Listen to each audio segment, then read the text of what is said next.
آپ ان سے کہیے اے جاہلو، کیا تم مجھے یہ مشورہ دیتے ہو کہ میں اللہ کے سوا کسی دوسرے کی عبادت کروں؟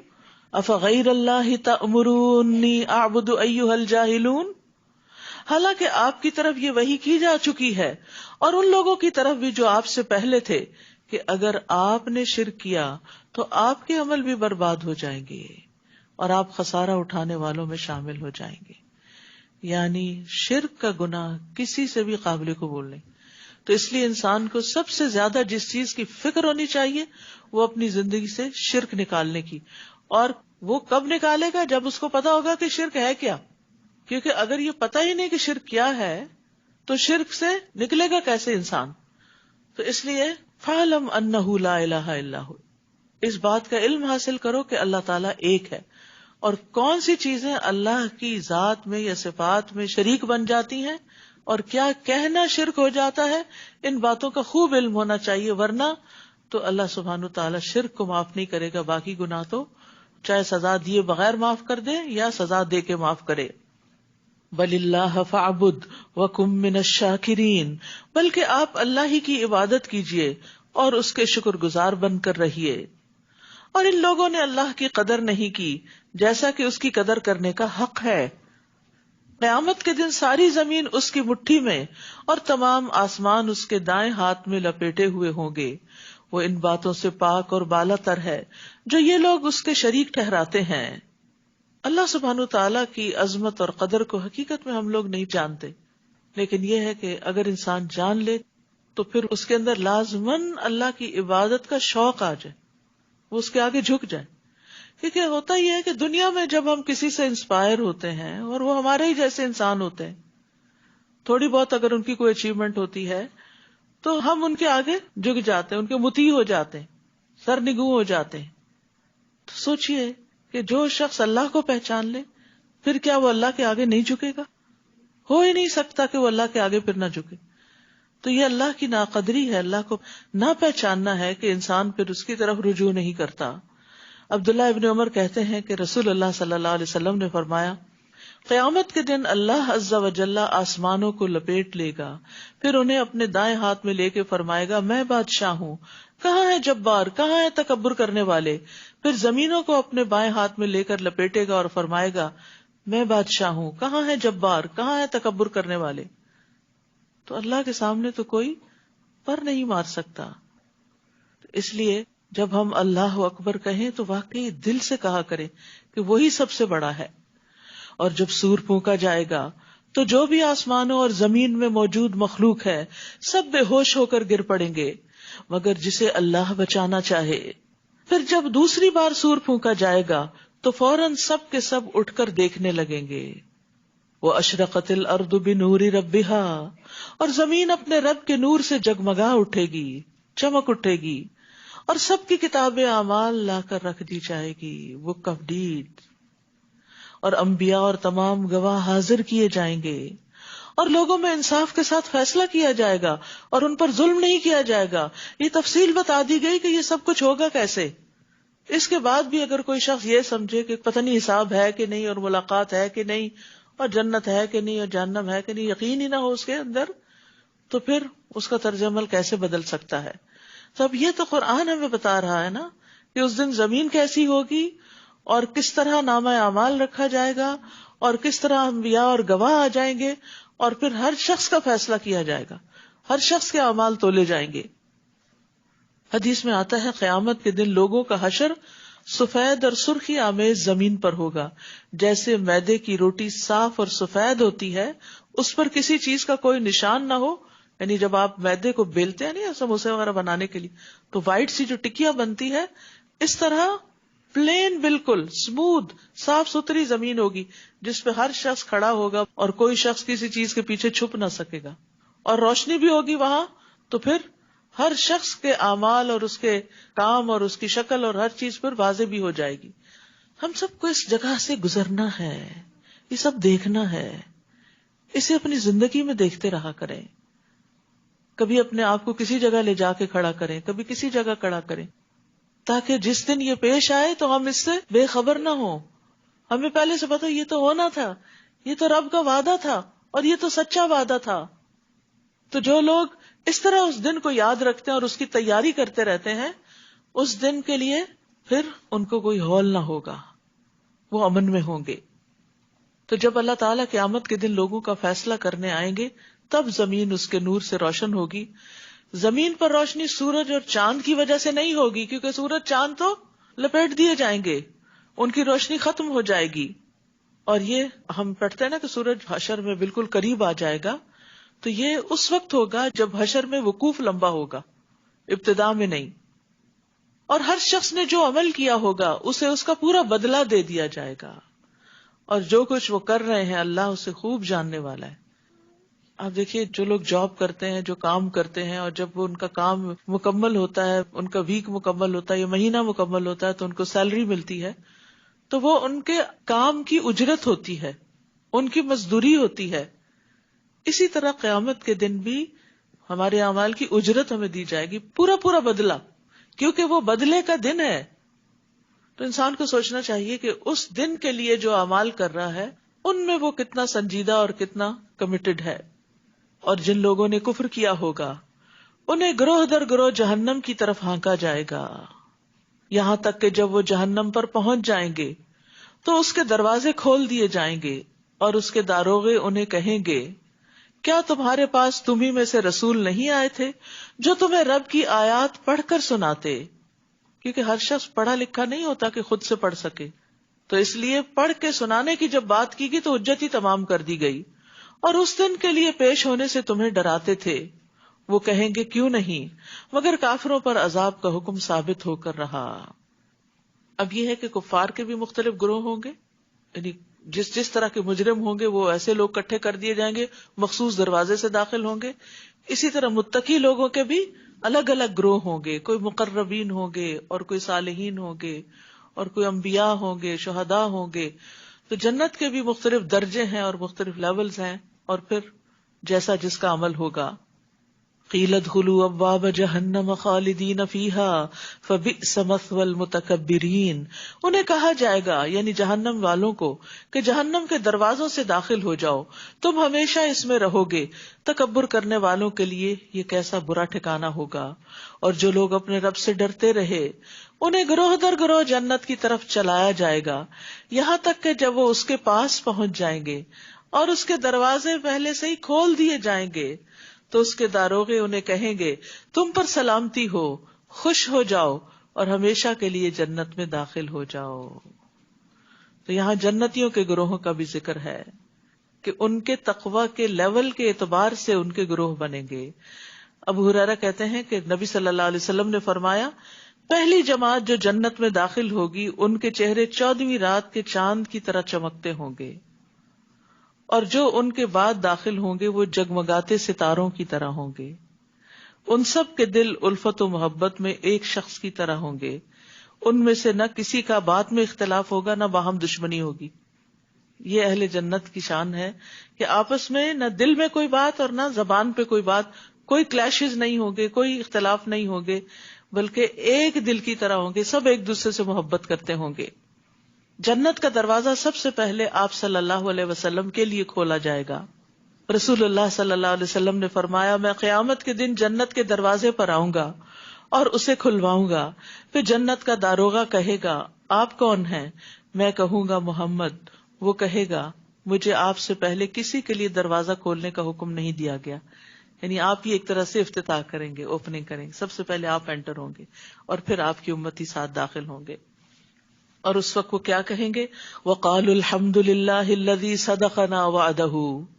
وہ کہیں گے اللہ کا شکر ہے جس نے ہمارے ساتھ اپنا وعدہ سچا کر دکھایا اور ہمیں اس سرزمین کا وارث بنا دیا کہ اس جنت میں ہم جہاں چاہیں رہیں. عمل کرنے والوں کے لیے یہ کیسا اچھا اجر ہے. اتنی چوائسز ہوں گی ہر جنتی کے لیے کہ جہاں اس کا دل چاہے گا وہ چلا جائے گا. دنیا میں اگر آپ کسی اچھے جگہ پر ہالیڈیز کے لیے جانا بھی چاہیں تو پہلے آپ کو پیسے جمع کرنے ہوتے ہیں، پھر اس کے بعد وہ ساری اس کے ریویوز دیکھتے ہیں، پھر بکنگ کراتے ہیں، پھر کبھی فلائٹس کینسل ہو جاتی ہیں، تو کیا کیا مسائل ہوتے، کتنے ترددات ہوتے ہیں. اور پھر وہاں پہنچ کر بھی بعض اوقات آپ کو اپنی پسند کا ویو نہیں ملتا، کمرہ نہیں ملتا، پسند کا ویدر نہیں ملتا. کئی چیزیں، یعنی وہ تھوڑی سی خوشی ہوتی ہے اور اس کے ساتھ بے شمار ترددات لگے ہوتے، لیکن جنت میں داخل ہوتے ہی کسی قسم کا کوئی تردد، کوئی تھکاوٹ نہیں، اور جو انسان چاہے گا وہ اس کو ملتا چلا جائے گا. اور یہ کس کا اجر ہے؟ عمل کرنے والوں کے لیے یہ کیسا اچھا اجر ہے. اصل بات ہے عمل کی. وَتَرَى الْمَلَائِكَةَ حَافِّينَ مِنْ حَوْلِ الْعَرْشِ، نیز اس دن آپ دیکھیں گے کہ فرشتے عرش کے گرد حلقہ باندھے ہوئے، یعنی سراؤنڈ کر رہے ہوں گے، اپنے رب کی تعریف کے ساتھ تسبیح کر رہے ہیں، اور لوگوں میں انصاف کے ساتھ فیصلہ کیا جائے گا، اور سب کہیں گے وقیل الحمد للہ رب العالمین، سب تعریف اللہ کے لیے ہے جو تمام جہانوں کا رب ہے. یعنی پوری کائنات اللہ کی حمد کر رہی ہوگی، آسمان والے، زمین والے، نیک اور بد، جن و انس، حتیٰ کہ آگ والے بھی اللہ کی حمد بیان کریں گے. تو الحمدللہ آدم علیہ السلام کا پہلا جملہ تھا. مومن کی جان نکلتی ہے تو وہ الحمدللہ کہہ رہا ہوتا ہے. جنت میں داخلے پر ایمان والے الحمدللہ کہیں گے، الحمدللہ الذی ہدانا لہذا. اور جنتیوں کا تو پھر کھانا پینا ہی یہی ہوگا، یعنی اللہ کی حمد و ثنا. نبی صلی اللہ علیہ وسلم فرماتے ہیں یقیناً اہل جنت کھائیں گے جنت میں اور پیئیں گے، لیکن نہ اس میں تھوکیں گے، نہ پیشاب کریں گے، نہ رفع حاجت ہوگی، اور نہ ہی ناک سے ریزش گرائیں گے. کوئی گندگی نہیں ہوگی، کوئی بیڈ ڈسکریشن نہیں ہوگی. صحابہ نے پوچھا پھر ان کے کھانے کا کیا بنے گا، یعنی جو کھانا اندر لے کے جائیں گے اس کا کیا ہوگا؟ آپ نے فرمایا ایک ڈکار آئے گی اور کستوری کے پسینے کی طرح پسینہ آئے گا، یعنی خوشبودار پسینے کی شکل میں وہ جسم سے نکل جائے گا. ان کو تسبیح و تحمید اس طرح الہام کر دیے جائیں گے جس طرح سانس کو الہام کر دیا جاتا ہے. سانس کو اللہ نے الہام کیا، اسی لیے خود ہی خود کام کر رہا ہے، ہمیں اس کو کھینچنا نہیں پڑتا. اگر ہر دفعہ ہمیں کھینچ کے باہر نکالنا پڑتا تو کیا حال ہوتا. یعنی سانس کے لیے زور نہیں لگانا پڑتا. تو وہاں بھی تسبیح پڑھنے کے لیے بھی زبان ایسی رواں ہو جائے گی. کچھ لوگ دنیا میں بھی اتنا اللہ کا ذکر کرتے ہیں کہ ان کی زبانوں پہ تسبیح پھر اٹکتی نہیں، چلتی چلی جاتی. اب دیکھیں کہ جب رات کو نبی صلی اللہ علیہ وسلم سوتے تھے تو تسبیح کرتے تھے، سبحان اللہ پڑھتے تھے، تسبیح کرتے تھے. تو آپ بھی ذرا تجربہ کر کے دیکھیں کہ کیا آپ کی زبان چلتی ہے. کیونکہ کچھ دن ہوتے ہیں جن میں انسان تسبیح کرتے کرتے سوتا ہے، اور کچھ دن ایسے ہوتے ہیں کہ جب زبان اٹکتی ہے. تو سوچے کریں کہ آج اٹکی کیوں ہے، کہیں اللہ سبحانہ تعالیٰ کے حق میں کوئی ایسی کمی تو نہیں کی، کوئی ایسا گناہ تو نہیں کیا کہ زبان اٹک رہی ہے اور توفیق نہیں ہو رہی مجھے. سورت غافر، اس کو غافر بھی کہتے ہیں، مومن بھی کہتے ہیں، دونوں نام ہیں اس کے. بسم اللہ الرحمن الرحیم. حامیم. تنزیل الکتاب من اللہ العزیز العلیم. غافر الذنب وقابل التوب شدید العقاب ذی الطول لا الہ الا هو الیہ المصیر. بسم اللہ الرحمن الرحیم. حامیم، یہ کتاب اللہ کی طرف سے نازل ہوئی ہے. آپ نے دیکھو گا اکثر صورتوں کا آغاز جو ہوتا ہے وہ اس بات کی یقین دہانی کرانے کے لیے ہوتا ہے کہ یہ اللہ کی کتاب ہے، یہ اس کی واضح آیات ہیں، یہ اللہ کی طرف سے نازل ہوئی ہے، اس کتاب میں کوئی شک نہیں ہے، تاکہ پڑھنے سے پہلے یاد دہانی ہو جائے کہ جو ہم پڑھنے جا رہے ہیں یہ کوئی معمولی کلام نہیں ہے، یہ اللہ کا کلام ہے. یہ کتاب اللہ کی طرف سے نازل ہوئی ہے جو غالب ہے، سب کچھ جاننے والا ہے، وہ گناہ بخشنے والا، توبہ قبول کرنے والا، سخت سزا دینے والا اور صاحب فضل ہے. اس کے سوا کوئی الہ نہیں، اسی کی طرف سب کو لوٹ کر جانا ہے. تو توبہ کرنے والے گناہگار کے لیے دو رحمتیں ہیں. ایک یہ کہ اللہ اس کی توبہ قبول کر لیتا ہے، دوسری یہ کہ اس کی توبہ کو نیکی بنا دیتا ہے، اور اگر وہ نادم ہو تو اس کے نامہ اعمال سے بھی مٹا دیا جاتا ہے، اور وہ ایسا ہو جاتا ہے جیسے اس نے گناہ کیا ہی نہ ہو. التائب من الذنب کمن لا ذنب لہ، گناہ سے توبہ کر لینے والا ایسا ہو جاتا ہے جیسے اس نے گناہ کیا ہی نہیں تھا، صاف ستھرا ہو جاتا ہے. تو جس طرح ہم جسمانی طہارت کا اہتمام کرتے ہیں، اسی طرح ہمیں اپنی روحانی طہارت کا بھی اہتمام کرتے رہنا چاہیے. اس کو بڑھاپے کے لیے نہیں چھوڑ دینا چاہیے، حج عمرے کے لیے نہیں چھوڑ دینا چاہیے کہ وہاں جائیں گے تو توبہ کریں گے. ڈیلی بیسس پر توبہ ہونی چاہیے. ایک دن منہ نہ دھوئیں تو آپ دیکھیں کیا حال ہوتا ہے آپ کا. ایک دن تجربہ کریں، جب نماز نہیں پڑھنی تو منہ نہ دھوئیں، پھر کیسا دن ہوگا. ایسے لگے جیسے کوئی بوجھ اٹھا کے پھر رہے ہیں، حالانکہ فزیکلی تو کوئی بوجھ نہیں ہوتا. تو اسی طرح اگر ایک دن بھی توبہ نہیں کرتے تو دلوں پہ بوجھ آ جاتا ہے، اور اس بوجھ کے ساتھ پھر ہم پریشان چلتے پھرتے رہتے ہیں. تو جب بھی دل تنگ ہو، جب بھی دل پہ پریشانی ہے، اکیلے بیٹھ جائیں، تھوڑا سا روئیں، اللہ سے باتیں کریں، معافی مانگیں، کیونکہ اللہ سبحانہ وتعالیٰ اخلاص کے ساتھ کی ہوئی دعا قبول کرتا ہے، غافل دل کی نہیں. کیونکہ بعض اوقات ہم دعا مانگ رہے ہوتے ہیں، دھیان ہمارا کہیں سے کہیں ہوتا ہے. اللہ کی آیات میں صرف وہی لوگ جھگڑا کرتے ہیں جو کافر ہیں، لہٰذا ان کا دنیا کے ملکوں میں چلنا پھرنا آپ کو کسی دھوکے میں نہ ڈال دے. ان سے پہلے قوم نوح اور رسولوں کے مخالف کئی جماعتوں نے انہیں جھٹلایا، اور ہر قوم نے اپنے رسول کو گرفتار کرنے کا ارادہ کیا اور باطل کے ساتھ جھگڑا کیا تاکہ باطل سے حق کو شکست دے سکیں. پھر میں نے انہیں پکڑ لیا تو دیکھو میری سزا کیسی تھی. اسی طرح آپ کے رب کا یہ حکم ان لوگوں پر صادق آ گیا کہ جن لوگوں نے کفر کیا وہی اہل دوزخ ہیں. الذین یحملون العرش ومن حولہ یسبحون بحمد ربہم ویؤمنون بہ، جو فرشتے عرش اٹھائے ہوئے ہیں اور جو اس کے ارد گرد ہوتے ہیں، سب اپنے رب کی حمد کے ساتھ اس کی تسبیح کرتے اور اس پر ایمان رکھتے ہیں، اور مومن بندوں کے لیے بخشش طلب کرتے ہیں. فرشتے بھی ایمان والوں کے لیے دعا استغفار کرتے ہیں اور کہتے ہیں اے ہمارے رب، تو نے اپنی رحمت اور علم سے ہر چیز کا احاطہ کر رکھا ہے، لہذا جن لوگوں نے توبہ کی اور تیری راہ کی پیروی کی انہیں بخش دے. توبہ کرنے والوں کو بخش دے، سفارش کر رہے ہوتے ہیں، اور دوزخ کے عذاب سے بچا لے. کتنی بڑی خوشخبری ہے اس میں. تو کون ہے وہ فرشتے جو عرش اٹھائے ہوئے ہیں؟ وہ کتنے بڑے ہیں اس کے بارے میں حدیث میں آتا ہے، نبی صلی اللہ علیہ وسلم نے فرمایا مجھے یہ اجازت دی گئی ہے کہ میں اللہ کے عرش کے اٹھانے والے فرشتوں میں سے کسی فرشتے کے بارے میں بیان کروں کہ اس کے کانوں کی لو سے کندھے تک، یعنی یہاں سے لے کے نیچے کندھا، یہ بس اتنی سی جو ہمارا اتنا سا حصہ ہے، اس کے درمیان کا فاصلہ 700 سال کی مسافت جتنا ہے. یعنی اتنی لمبی گردنیں ہیں صرف ان کی. تو ان کے ہاتھ پاؤں اور باقی جسم کتنا بڑا ہوگا جو عرش اٹھائے ہوئے ہیں. عرش ساری مخلوقات میں سے، زمین اور آسمان اور کرسی، ہر مخلوق سے بڑی مخلوق ہے، ساری مخلوقات کی چھت ہے وہ ایک طرح سے. تو یہاں پر فرشتوں کی اور عام فرشتوں کی نہیں، ان فرشتوں کی سفارش ہے جو عرش اٹھائے ہوئے ہیں. اسی طرح کچھ اور اعمال بھی ہوتے ہیں جن کی وجہ سے فرشتے ہمارے لیے دعائیں کرتے ہیں. نماز کے بعد جائے نماز پہ بیٹھے رہنا اگر وقت اجازت دے، کیونکہ کچھ لوگ تو سلام ابھی آدھا ہی ہوتا ہے وہ پاؤں پہ کھڑے ہو جاتے ہیں. تو سکون سے نماز کے بعد کے اذکار کرنے چاہیے، الا یہ کہ واقعی حقیقی مجبوری ہو، کوئی بہت جلدی ہو. لیکن دن کی ہر نماز ہی تو جلدی نہ ہو، کوئی تو اللہ کے لیے بھی ہو. تو جتنی دیر انسان مصلی پہ ہوتا ہے اتنی دیر وہ اس کے لیے دعا کرتے رہتے ہیں. کیا دعا ہوتی ہے؟ اللہم اغفر لہ، اللہم ارحمہ، اللہ اس کو بخش دے، اللہ اس پہ رحم فرما. پھر ہے باوضو ہو کر سونا. جو شخص رات کو باوضو سوتا ہے اس کے بستر میں فرشتہ رات گزارتا ہے.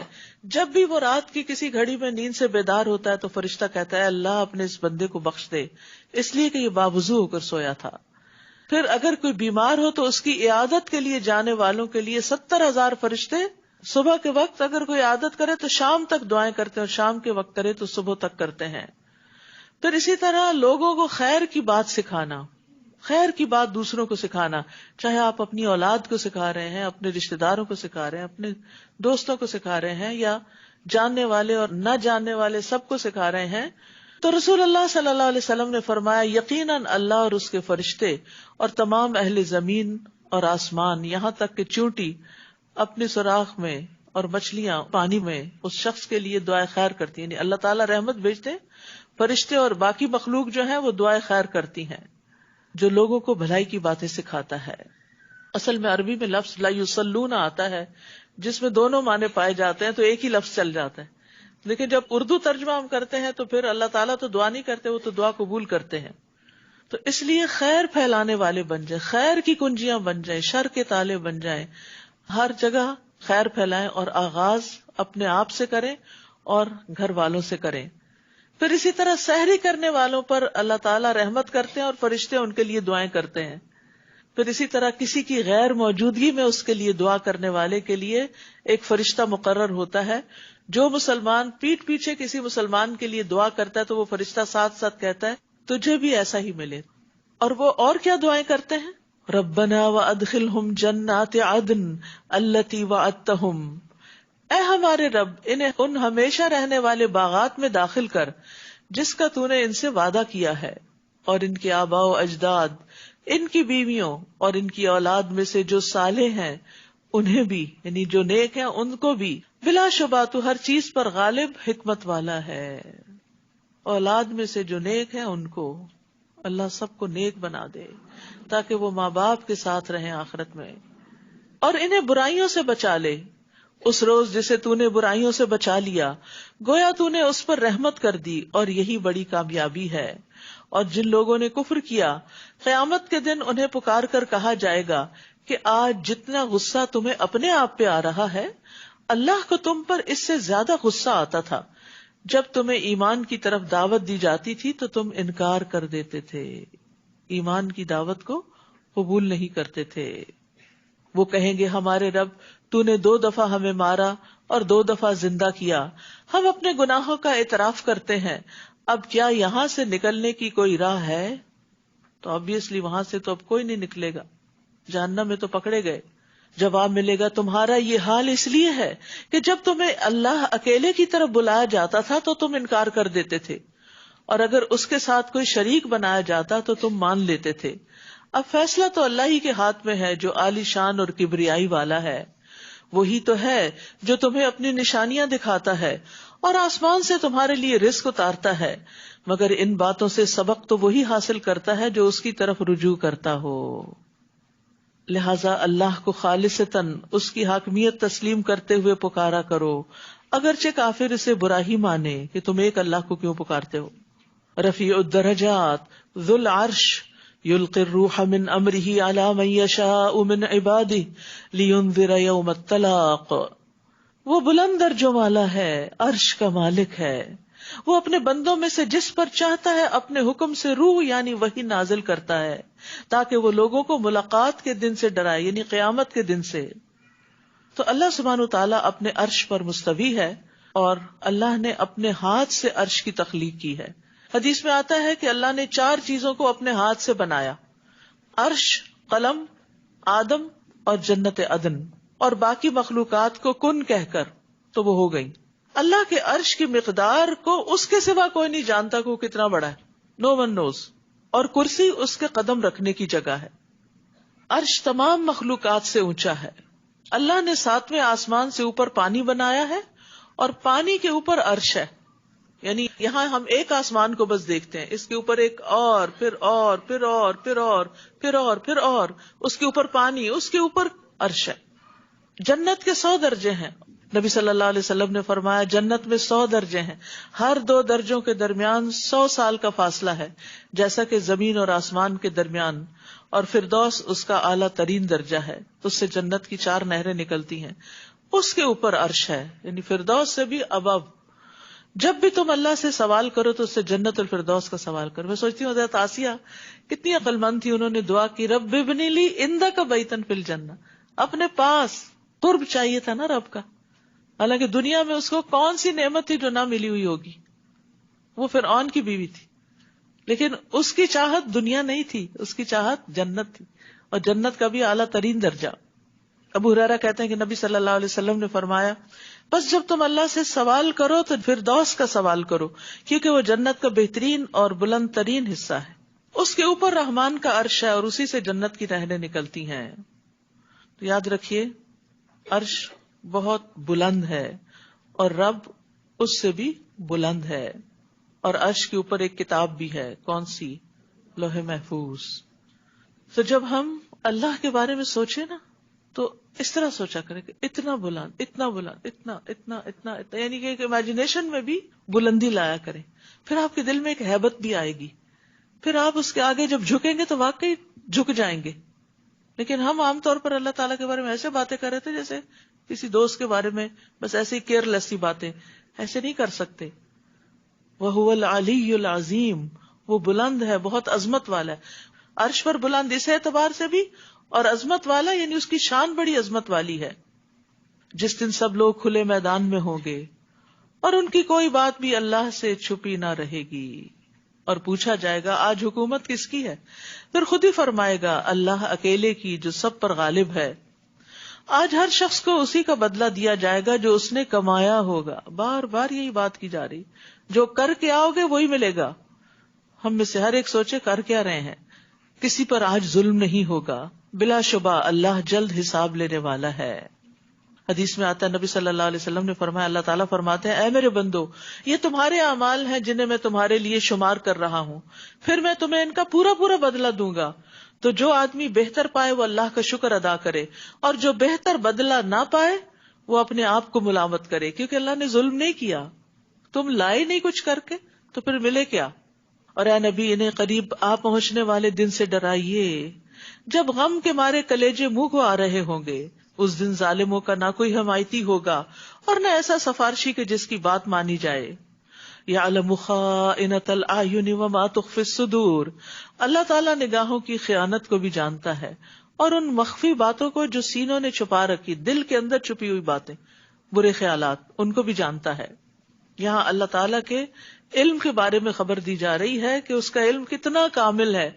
چاہے کوئی چیز چھوٹی ہو یا بڑی ہو، باریک ہو، لطیف ہو یا موٹی ہو، سب کچھ اس کو پتا ہے. یہ اس لیے بتایا جا رہا ہے تاکہ لوگ ڈریں اور اللہ سے حیا کریں، اللہ کا تقوی اختیار کریں، اللہ کو اپنے اوپر نگران سمجھے اور چھپ کر بھی برے کام نہ کریں. اور ایک اور بھی کہ انسان کسی حرام چیز پہ نظر نہ ڈالے اور چھپ چھپ کے حرام چیز کو نہ دیکھے کہ کوئی دیکھ تو نہیں رہا. ابن عباس کہتے ہیں اس آیت کی تفسیر میں، اس سے مراد وہ شخص ہے جو لوگوں کے ساتھ بیٹھا ہوتا ہے تو وہاں سے کوئی عورت گزرتی ہے تو وہ لوگوں سے چوری چھپے اس عورت کو دیکھتا ہے. بعض اوقات مردوں کی عادت ہوتی ہے نا کہ عورتوں کو تاکنا، گھورنا، تاڑنا، تو وہ جب دیکھتے ہیں کہ اور ہمیں دیکھ رہے ہیں تو لوگوں سے شرم کھا کے اپنی نگاہ جھکا لیتے ہیں. اور ابن عباس کہتے ہیں کہ اس سے مراد وہ مرد ہے جو عورت کو دیکھتا ہے اور جب اس کے ساتھی اس کو دیکھتے ہیں تو اپنی نگاہ جھکا لیتا ہے. پھر جب وہ دیکھتا ہے کہ لوگ بے خبر ہو گئے تو پھر نگاہ اٹھا کے وہ بری چیز دیکھتا ہے، اور جب لوگ اس کو دیکھتے ہیں تو دوبارہ نگاہیں جھکا لیتا ہے. اللہ عز و جل اس کو جانتا ہے کہ یہ بندہ چاہتا ہے کہ کاش وہ اس عورت کا کچھ اور بھی دیکھ سکے، یعنی وہ جو وما تخفی الصدور ہے، کہ اس کے دل کی خرابی بھی جانتا ہے. تو آپ دیکھیے کہ وہ ٹیکسٹنگ، وہ ٹیکسٹ میسیجز، وہ ٹیلی فون کالز، وہ چھپی دوستیاں، چھپ کے کی ہوئی ملاقاتیں جو حرام درجے میں آتی ہیں، وہ کہاں اللہ سے چھپی ہو سکتی ہیں؟ اللہ سے کچھ بھی چھپا ہوا نہیں ہے. تو اس لیے انسان کے تقوی کا یہ تقاضا ہے کہ ایسی ساری چیزوں کو صرف اللہ کے ڈر سے چھوڑ دے، اور یہ اللہ کا ڈر ہی چھڑا سکتا ہے، باقی کوئی چیز نہیں. واللہ یقضی بالحق، اور اللہ ہی انصاف کے ساتھ فیصلہ کرے گا، اور اللہ کے علاوہ جنہیں یہ لوگ پکارتے ہیں وہ تو کچھ بھی فیصلہ نہیں کر سکتے. بلا شبہ اللہ ہی سب کچھ سننے اور دیکھنے والا ہے. کیا ان لوگوں نے زمین میں چل پھر کر نہیں دیکھا کہ جو لوگ ان سے پہلے گزر چکے ہیں ان کا کیا انجام ہوا؟ وہ ان سے قوت میں بھی زیادہ تھے اور اپنی یادگاریں بھی ان سے زیادہ چھوڑ گئے تھے. پھر ان کے گناہوں کی وجہ سے اللہ نے انہیں پکڑ لیا. یعنی دنیا میں بڑے بڑے کارنامے کیے تھے، تاریخ میں ان کے نام لکھے گئے، لیکن یہ ناموری، یہ شہرت، یہ کارنامے اللہ کے عذاب سے نہ بچا سکے، اور انہیں اللہ کی گرفت سے بچانے والا کوئی نہ تھا. یہ اس لیے ہوا کہ ان کے پاس ان کے رسول واضح دلائل لے کر آئے تو انہوں نے انکار کر دیا، چنانچہ اللہ نے انہیں پکڑ لیا. اللہ یقیناً بڑی قوت والا اور سخت سزا دینے والا ہے.